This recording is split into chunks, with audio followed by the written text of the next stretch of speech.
نہ خود کوئی بات ارشاد فرمائی ہے اور نہ صحابہ رضی اللہ عنہم کے کسی سوال کے جواب میں اس آیت کے بارے میں آپ کا کوئی ارشاد کہیں نقل ہوا ہے۔ حدیث و آثار کے تمام مصادر اس سے بالکل ساکت ہیں۔ سوال: اس آیت کے بارے میں کسی صحابی کا کوئی اثر روایتوں میں نقل ہوا ہے؟ جواب: ابن جریر طبری اور حافظ ابن کثیر نے اپنی تفسیروں میں طبقہ صحابہ میں سے صرف سیدنا ابن عباس رضی اللہ عنہ سے اور تابعین کے بعض علماء کی نسبت سے زیر بحث آیت کے بارے میں یہ واقعہ نقل کیا ہے کہ فرعون کے سمندر میں غرق ہو کر ہلاک ہونے کی خبر پر بنی اسرائیل کے بعض لوگوں نے جو سیدنا موسیٰ کے ساتھ سمندر پار کر چکے تھے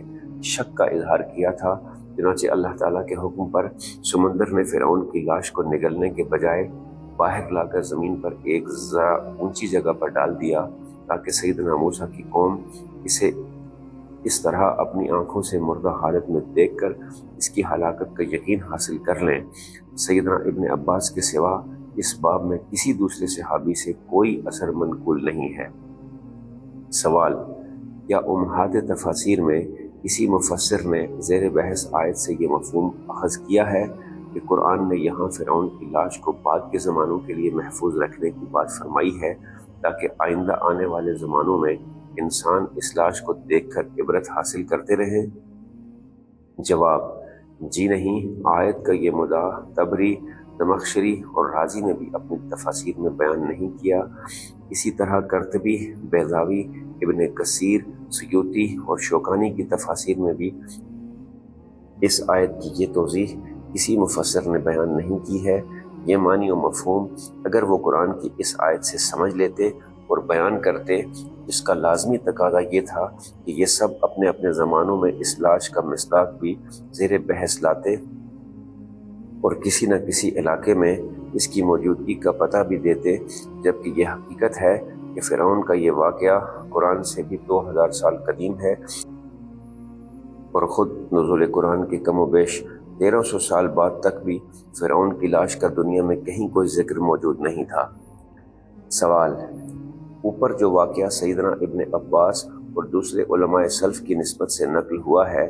کہ فرعون کی لاش کی صورت میں نشانی دراصل بنی اسرائیل کے بعض لوگوں کو فرعون کی موت کی یقین دہانی کے لیے دکھائی گئی تھی، اس کے بارے میں آپ کیا کہتے ہیں؟ جواب: جی، یہ واقعہ سلف و خلف کے اکثر مفسرین نے بیان کیا ہے۔ مفتی شفیع عثمانی صاحب نے بھی معارف القرآن میں اسے بیان کرتے ہوئے لکھا ہے کہ اس کا واقعہ یہ ہے کہ دریا عبور کرنے کے بعد جب حضرت موسیٰ علیہ السلام نے بنی اسرائیل کو فرعون کے ہلاک ہونے کی خبر دی تو وہ لوگ فرعون سے کچھ اس قدر مروب و مغلوب تھے کہ اس کا انکار کرنے لگے اور کہنے لگے کہ فرعون ہلاک نہیں ہوا ہے۔ اللہ تعالیٰ نے ان کی رہنمائی اور دوسروں کی عبرت کے لیے دریا کی ایک موج کے ذریعے سے فرعون کی مردہ لاش کو ساحل پر ڈال دیا، جس کو سب نے دیکھا اور اس کے ہلاک ہونے کا یقین آیا اور اس کی یہ لاش سب کے لیے نمونہ عبرت بن گئی۔ پھر معلوم نہیں کہ اس لاش کا کیا انجام ہوا۔ جس جگہ فرعون کی لاش پائی گئی تھی آج تک وہ جگہ جبل فرعون کے نام سے معروف ہے۔